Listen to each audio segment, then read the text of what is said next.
Dear student, NCERT class 9th exercise 1.5 number system की exercise है। आइए देखते हैं कैसे इसके क्वेश्चन सॉल्व किए जाएंगे। बहुत सिंपल है। अगर आपकी जो बुक है उसकी जो बेसिक चीज़ें लिखी गई हैं पहले एक्सरसाइज के पहले, अगर आप उसको एकदम दिमाग लगा के पढ़ लें तो उसके सारे क्वेश्चन वेरी इजी हो जाएंगे। आपको एकदम सिंपल, कुछ करना ही नहीं पड़ेगा। मैं एक एक करके सभी क्वेश्चन सॉल्व कर रहा हूँ, आप देखिए। एक्सरसाइज 1.5 पहला क्वेश्चन है, क्लासीफाई द फॉलोइंग नंबर्स आज रेशनल और इरेशनल। मतलब परिमेय बता दो या अपरिमेय। अगर कोई संख्या लिखी जाएगी तो उसके आगे आपको लिखना है रेशनल या इरेशनल बताना है। तो जो पहला क्वेश्चन है उसका फर्स्ट पार्ट है, लिखा है 2 - √5। अब देखो, जो √5 की वैल्यू है तो एग्जैक्ट नहीं निकल सकती है, कभी नहीं निकल सकती है, निकल ही नहीं सकती है। मतलब देखो, कुछ नंबर्स ऐसे हैं जो परफेक्ट स्क्वायर होते हैं, जैसे 1, 4, 9, 16, 25, 36। इन सब के स्क्वायर रूट एकदम परफेक्ट नंबर में मिल जाते हैं, तो वो तो सब के सब रेशनल है। इसके अलावा जितने सारे रूट वाले नंबर्स होते हैं उनका डेसिमल में स्क्वायर रूट निकलता है, और अगर डेसिमल में निकलता है तो उसे हम एग्जैक्टली फ्रैक्शन नहीं बना पाते, भिन्न नहीं बना पाते, और भिन्न नहीं बना पाते तो वो होते हैं अपरिमेय संख्या, यानी इरेशनल नंबर। तो हम इसको √5 की वजह से, दो तो ठीक था लेकिन √5 की वजह से ये बन जाएगा इरेशनल नंबर। इसको हिंदी में कहेंगे अपरिमेय संख्या। ठीक है। अब चलो सेकंड देखो। सेकंड में लिखा है 3 प्लस, ब्रैकेट में है 3 प्लस √23 ब्रैकेट क्लोज, फिर माइनस लिखा है √23। अब देखो, इसे सॉल्व करना है। जब आप ब्रैकेट खोलोगे तो क्या क्या लिखोगे? 3 प्लस √23 माइनस √23। अब क्या हुआ, ये दोनों देखो, ये अकेले अपर में है लेकिन this minus this exactly same था तो कट गया, आपके पास सिर्फ 3 बचा है। अब 3 एक रेशनल नंबर है, यानी ये परिमेय संख्या है। इसको हम लिख सकते हैं रेशनल नंबर, यानी हिंदी में कहेंगे इसको परिमेय संख्या है। 3 एक परिमेय संख्या है। अब चलो तीसरा पॉइंट देखते हैं। तीसरा पॉइंट लिखा है 2 √7 अपान 7 √7। देखो, √7 अकेले अगर √7 को देखें तो वो एक अपरिमेय संख्या है, यानी इरेशनल है, लेकिन ऊपर नीचे होने की वजह से ये दोनों कट गए तो आपके पास बचा 2/7। देखो, P/Q के टर्म में है, 2 and Q आर इंटीजर्स, तो ये हो गए रेशनल नंबर, यानी परिमेय संख्या। इसको हम कहेंगे परिमेय संख्या। और अब आता है थर्ड, हो गया फोर्थ में लिखा है 1/√2। 1/√2 आप जानते हैं कि √2 एक इरेशनल नंबर है, अपरिमेय संख्या। इसको अगर हम रेशनलाइज भी करें तो क्या कर सकते हैं? √2/√2 करेंगे तो ये बन जाएगा √2/2 बन जाएगा, नहीं, √2 × √2 2 बन जाएगा। तो ये क्या बन गया? इरेशनल नंबर बन गया, अपरिमेय संख्या बन गया, इरेशनल। क्यों? देखो, आपका देखो P/Q में तो दिख रहा है, लेकिन ये √2 इंटीजर नहीं है। देखा, इंटीजर नहीं था, इसीलिए ऐसा नहीं हो पाया। आइए नेक्स्ट देखते हैं 2π। देखो, पाई एक इरेशनल नंबर है। अब पाई इंटू रेशनल नंबर, यानी कि परिमेय गुणा अपरिमेय होता है। ये क्या हुआ? Irrational number. ठीक है, परिमेय का गुणा अपरिमेय से होगा तो आंसर क्या आएगा? अपरिमेय आएगा। तो आपका पहला क्वेश्चन सॉल्व हुआ। ठीक, इसमें केवल देख करके पहचानना था कि कौन रेशनल है कौन इरेशनल है। आगे बढ़े, आइए देखते हैं नेक्स्ट क्वेश्चन क्या है। Simplify each of the following expression. Second question है जिसको सिंप्लीफाई करना है, यानी मल्टीप्लाई कर देना है, या जैसे सॉल्व हो सके। देखो, सेकेंड का फर्स्ट क्वेश्चन हम देख रहे हैं। ये एक ब्रैकेट में है 3 प्लस अंडर रूट 3 और दूसरे ब्रैकेट में 2 प्लस अंडर रूट 2। इसको सिंप्लीफाई करना है, तो सिंप्लीफाई मीन्स मल्टीप्लाई कर दो बस। और चलो मल्टीप्लाई करें, तो मल्टीप्लाई कैसे होगा, अलजेब्रा जैसा मल्टीप्लाई होगा। जैसे 3 का मल्टीप्लाई दोनों से होगा, अब फिर रूट 3 का मल्टीप्लाई भी दोनों से होगा। तो 3 का मल्टीप्लाई 2 से होगा तो 3 2 जा 6 हो जाएगा, प्लस 3 का मल्टीप्लाई रूट 2 से होगा तो आंसर आएगा 3 रूट 2। फिर अब रूट 3 का मल्टीप्लाई 2 से होगा तो क्या हो जाएगा 2 अंडर रूट 3, और रूट 3 का मल्टीप्लाई रूट 2 से होगा तो क्या बन जाएगा अंडर रूट 6। हो गया, यही सिंप्लीफाई हो गया, कुछ नहीं करना। देखो ये अपने आप में कुछ सॉल्व होगा नहीं, ये वैल्यू इसके अंदर ऐड कभी हो नहीं सकती है, बस यही आपका आंसर बन गया। देख रहे, केवल मल्टीप्लाई कर दीजिए वो आपका आंसर बन जाएगा। इजी है कि नहीं है जी, आप बताइए। इजी है, एकदम सिंपल, खाली मल्टीप्लाई करना है। आइए हम सेकंड क्वेश्चन लेते हैं। सेकंड क्वेश्चन में लिखा हुआ है 3 plus under root 3 in bracket और 3 माइनस अंडर रूट 3। देखो अगर आपको फार्मूला याद है a plus B A minus B, A square minus B square बन जाएगा। लेकिन अब यहाँ पे तो मैं मल्टीप्लाई करके दिखा दूँ कि कैसे ए स्क्वायर माइनस बी स्क्वायर बन रहा है। देखो 3 का मल्टीप्लाई 3 से करोगे तो 9 आएगा, माइनस 3 रूट 3, फिर प्लस 3 रूट 3 और फिर 3 इंटू 3 रूट 3 इंटू रूट 3 करोगे तो माइनस 3 बन जाएगा। अब ये दोनों प्लस माइनस कट जाएंगे आपस में, और 9 माइनस 3 क्या हो जाएगा 6। ये आपका आंसर आ गया। थर्ड क्वेश्चन है आपका under root 5 plus under root 2 whole square. अच्छा बताओ, A plus B whole square formula आप जानते हो, A square plus B square plus 2ab। तो ए स्क्वायर करोगे तो ऐसे होगा अंडर रूट 5 का स्क्वायर प्लस अंडर रूट 2 का square plus 2 into under root 5 into under root 2। देखो A square plus B square plus 2ab, तो ये बनेगा 5, ये बनेगा 2 और ये बनेगा 2 अंडर रूट 10। तो कितना हो गया 5 प्लस 2 7 हो गया। ये हो गया आंसर 7 प्लस 2 रूट 10। ये आपका आंसर है। इजी है, सिंपल है ना। आगे देखिए, फोर्थ एंड लास्ट क्वेश्चन है इसका, सेकंड का। ये है फोर्थ, ब्रैकेट में है under root 5 minus under root 2 under root 5 plus under root 2। देखो अब इसको हम A square minus B square के टर्म में लिख सकते हैं, लेकिन हम मल्टीप्लाई करके दिखाते हैं।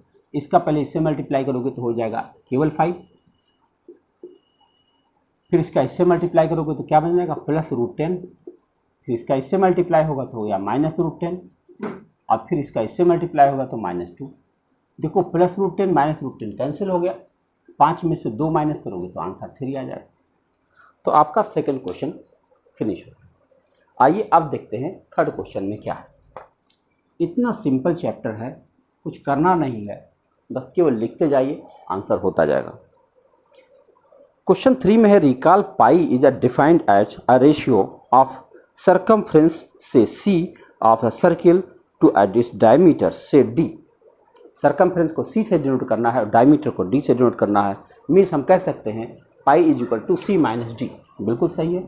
थर्ड क्वेश्चन है pi is equal to C upon D, ये कह सकते हैं। This seem to be contradict the fact that pi is irrational. आप यहाँ पर ये कह सकते हो कि जब ये पी अपॉन क्यू के टर्म में दिख रहा है तब भी इसको इरेशनल क्यों कहते हैं ना। ये क्वेश्चन पूछा जा सकता है, जैसे कहा जाता है पाई एक इरेशनल नंबर है, तो इरेशनल क्यों है भाई। पाई की वैल्यू जब सी अपॉन डी है, सी अपॉन डी में दोनों वैल्यू आपके सामने है, पी अपॉन क्यू के टर्म में दिख भी रहा है, तब भी इसको हम इरेशनल यानी अपरिमेय क्यों कहते हैं। इसलिए कहते हैं, देखो मैंने एक दिन बताया था आपको एक सर्कल में कि इसको सर्कमफ्रेंस नापो और फिर ये डायमीटर नापो, तो सर्कमफ्रेंस अपॉन डायमीटर आपको करना होता है। लेकिन जब आप सर्कमफ्रेंस नापते हो तो हम लोग क्या करते हैं कि एग्जैक्ट जो है राउंड नंबर तक हम लोग गिन पाते हैं। कितना गिन पाते हैं बताओ। हम लोग का जो आपने देखा होगा, जब हमने नंबर लाइन पर एक नंबर को जूम करके दिखाने की कोशिश किया था, तो एक लिमिट के बाद हम जाकर रुक जाते हैं, उसके बाद नहीं दिखा पाते। तो एक लिमिट तक ही हम लोग इसको नाप सकते हैं, एग्जैक्ट वैल्यू नहीं निकाल पाते। इसीलिए ये जो दोनों सी और डी है ये इंटीजर नहीं मिल पाएंगे हमको। इंटीजर नहीं मिल पाएंगे, इसीलिए पाई एक इरेशनल बना रहेगा। यही क्वेश्चन था इसमें कि आप इस कंट्राडिक्शन को कैसे देखते हो कि पाई इज इक्वल टू जब सी अपॉन डी है तो तब भी इरेशनल क्यों है। तब भी इरेशनल इसलिए है कि जो सर्कमफ्रेंस की मेजरमेंट है और जो डायमीटर की मेजरमेंट है वो हम इंटीजर में नहीं कर पाते हैं, अप्रॉक्सीमेट जा पाते हैं, इंटीजर में नहीं जा पाते, और अप्रॉक्सीमेट में डालेंगे तो फिर वैल्यू इरेशनल चली जाएगी ना। तो इसमें और कुछ नहीं करना है। अब आइए अगले क्वेश्चन में, फोर्थ क्वेश्चन थोड़ा स्पेशल है। काहे का स्पेशल है? उसमें ये क्वेश्चन दिया गया है कि अंडर रूट 9.3 को नंबर लाइन पर दिखाना है। फोर्थ क्वेश्चन है, अंडर रूट 9.3 को आपको नंबर लाइन पर दिखाना कि नंबर लाइन पर कहाँ मिलेगा। Special programme.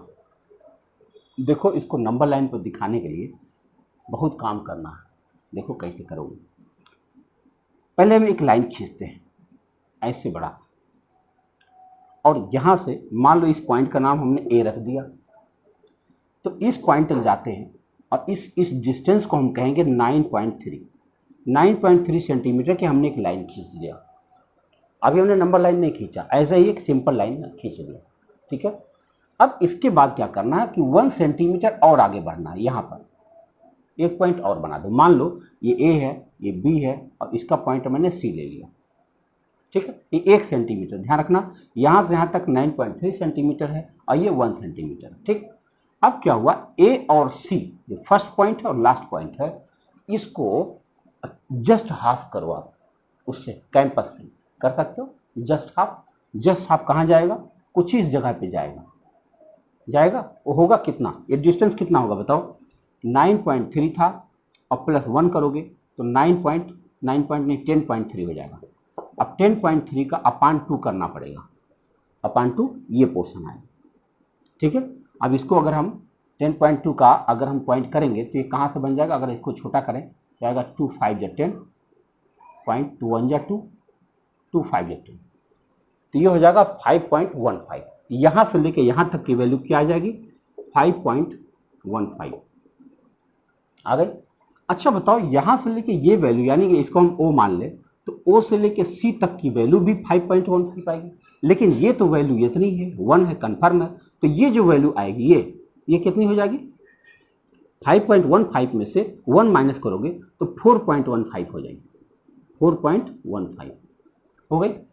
अब ए और सी को डायमीटर मान करके एक सेमी सर्किल आपको खींचना है। सेमी सर्किल ऐसे, सेमी सर्किल खींचना है। अब जब सेमी सर्किल हो जाए तो बी से आप एक परपेंडिकुलर ले जाओगे ऊपर, यहां पे मिल रहा। अब इस पॉइंट का नाम सपोज करो डी रखा है, तो ये जो बीडी की लंबाई आ रही, बीडी, यही वैल्यू है अंडर रूट 9.3, अंडर रूट 9.3। अब इसको हमें प्रूव करना पड़ेगा कि हम इसको अंडर रूट 9.3 कैसे कह रहे हैं, है कि नहीं। इसको हम प्रूव कैसे करेंगे? पाइथागोरस। कैसे? इस जीरो से इसको हम यहाँ पे मिला देंगे, मिला दिया, और ये राइट एंगल ट्रायंगल है, ये है ना। देखो, अगर ये जीरो ओ ए वैल्यू 5.15 है तो ये भी वैल्यू 5.15 होगी 5.15, और ये वैल्यू है 4.15। और सपोज करो ये बी डी हमको नहीं पता है, बी डी को हम अभी x मान कर चल रहे हैं, हमको ये x की वैल्यू प्रूव करनी है अंडर रूट 9.3। आइए शुरू करते हैं। तो ये देखो, ये बेस हो जाएगा, ये परपेंडिकुलर हो जाएगा, और ये हो जाएगा हाइपोटेन्यूज। तो आप कह सकते हो x की वैल्यू किसके बराबर आ गई? X square is equal to, मैं यहाँ दिखा रहा हूँ, X square is equal to 5.15 का होल स्क्वायर माइनस 4.15 का होल स्क्वायर। अगर ये हम होल स्क्वायर कर दें तो हमारी वैल्यू आ जाएगी, ठीक है। आओ चेक करते हैं 5.15 का होल स्क्वायर कितना होगा, हम आपको करके दिखाते हैं।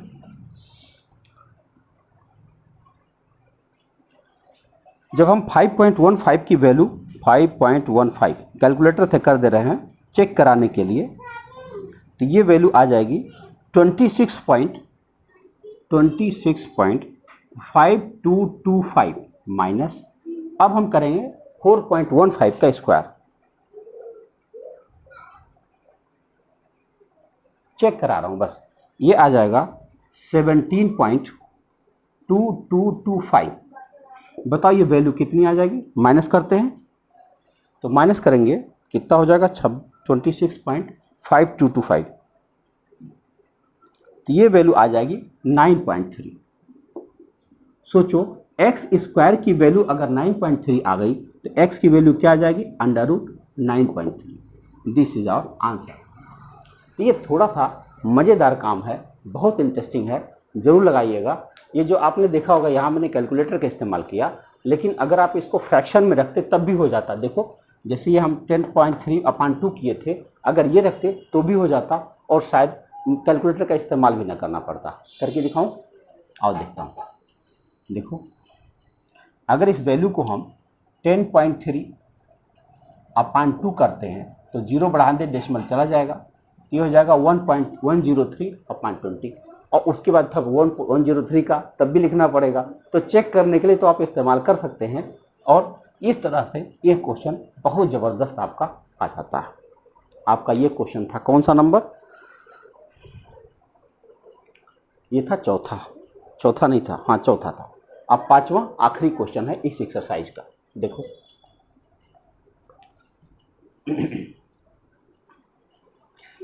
Rationalise the denominators of the following. Rationalise करना है आपको, हमने रेशनलाइज करने का एक तरीका कल बताया था। आइए आप भी देख लेते हैं। फिफ्थ क्वेश्चन का फर्स्ट क्या है, 1/√7 है, तो √7 है, तो इसी √7 का ऊपर नीचे हम मल्टीप्लाई कर देंगे ऐसे, √7/√7। रेशनलाइजेशन मतलब होता है कि जो अंडर रूट होता है, जो अपान की वैल्यू होती है यानी डिनोमिनेटर की वैल्यू होती है, उसमें से रूट हटाने की जो प्रोसेस है उसी को हम कहते हैं रेशनलाइजेशन। तो हम इसका √7 हटाएंगे तो ये बनेगा √7/7। ये आपका आंसर बन जाएगा। हो गया। अब चलो सेकंड देखते हैं। ये लिखा है 1/√7 - √6। क्या करेंगे, कल याद होगा आपको हमने क्या किया था, ये अगर माइनस चिन्ह है तो इसके अपोजिट साइन प्लस से मल्टीप्लाई करना है, √7 + √6/√7 + √6। अब क्या होगा कि ये √7 + √6 का 1 हम मल्टीप्लाई करोगे तो इतना ही रह जाएगा, √7 + √6, और नीचे क्या हो जाएगा, a - b a + b, a² - b², a² का मतलब 7, b² का मतलब 6, 7 - 6 करोगे 1 आएगा, 1 लिखा नहीं जाता, ये आपका आंसर आ गया, √7 + √6। This is the answer. हम लोग रेशनलाइज कर लिए।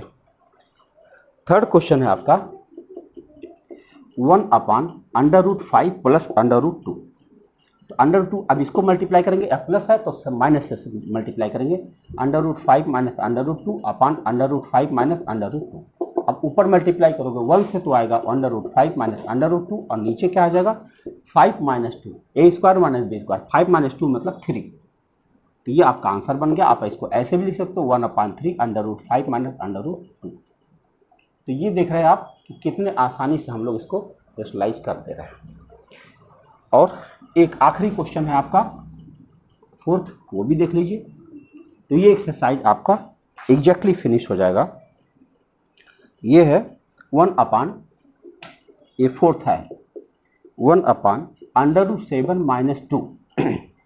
√7 - 2 है तो इसको आप रेशनलाइज करोगे √7 + √2 और अपान √7 + 2। तो ये ऊपर हो जाएगा √7 + 2 अपान a² - b²। a² करोगे तो 7 आएगा, और b² करोगे तो 4 आएगा, तो 7 - 4 3 हो जाएगा। तो आप इसको ऐसे भी लिख सकते हो 1/3 √7 + ये। इस तरह से आपका एक्सरसाइज 1.5 फिनिश होता है। हम मिलते हैं नेक्स्ट एक्सरसाइज। Thank you.